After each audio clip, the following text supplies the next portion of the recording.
What's good, everybody? So, with the Kingpin tournament a little over a month away, I wanted to start giving my new fighter analysis on each fighter and their opponents. And I wanted to predict what their strategies might be coming into these fights, and also might talk a little bit about what might be the best strategy for these guys coming into certain opponents and into certain fights. So we got the Kingpin round 2 coming up, and I'm eager to delve more into these guys' styles and see what's best for them each fight. So my first fighter analysis, we're going to be talking about King Kenny, who's taking on Whindersson Nunes. Both guys coming off of great wins in the first round.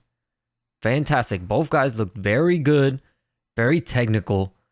I was very pleased to see both guys. It was very refreshing to see the technique, the speed, the power from both of these guys. Both these guys, I was very impressed with the first round.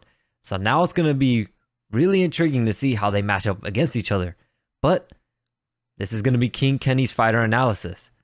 We're going to talk about what his game plan may be and what I think is the best strategy for him coming into this Whindersson fight. And it's looking like this fight is going to be the headliner of the card this time instead of Gibb. So a lot of pressure on these guys coming in on the main event slot. All the lights are going to be on them.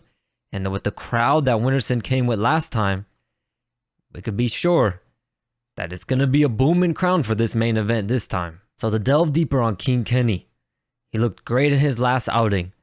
Long as always. Very nice sharp shooting from him. He didn't seem very inaccurate. He wasn't missing a lot of shots. When he threw, he landed. And he landed clean. He landed flush. And that's what you like to see. Someone with that length. You like to see them be a sniper. I love how King Kenny comes in with that up jab from the knee.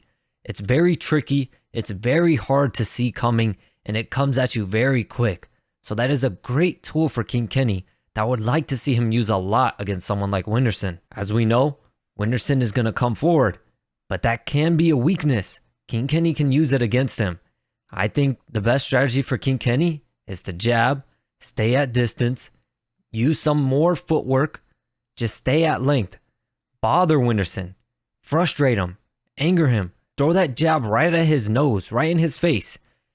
Frustrate him a little bit. Get him to come in over aggressive and catch him with a counter coming in. That's what I think is the best move for King Kenny. I think that's how he can either win this fight by a decision or he can possibly take Whindersson out. We haven't seen Whindersson get hurt. And we saw that he was a very bully. He was bullying Philippek in there.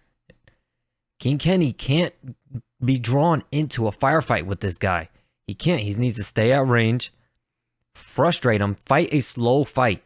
I know people want to see entertaining fights, but in the beginning, Kenny needs to fight a slow fight. He needs to frustrate him. Try not to let him touch you, because that's what's going to make this guy angry. It's going to make him continue to come forward, press the action even more, and that's when Kenny can catch him coming in. I like the aggression from Kenny in the very beginning of the fight, his last fight. But I don't think that's going to cut it this one. I think he's just going to have to stay composed, relax. I believe this probably will be a 5-rounder just like the last one. So I'll say the first 2 rounds, frustrate Whindersson. Throw that jab in his face. Keep your feet work moving. Stay on your bike. Move constantly. Circle around the ropes. Keep Whindersson off of you. Use that reach. Use your tools. And then when the 3rd round comes, unload. He's going to be frustrated. You know he's going to be coming forward.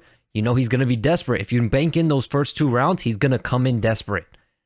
I think the best move for King Kenny is to bank in those first 2 rounds so Whindersson comes in desperate, and that's when Kenny can catch him.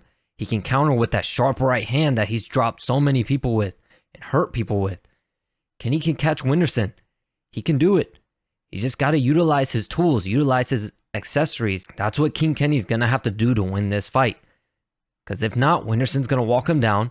And Whindersson is clearly the more powerful guy. He's going to hurt him. So I think that's the best strategy for King Kenny. And that's what I think the game plan is going to be for him coming into this fight. Let me know what you guys think, and I'll catch you in the next one.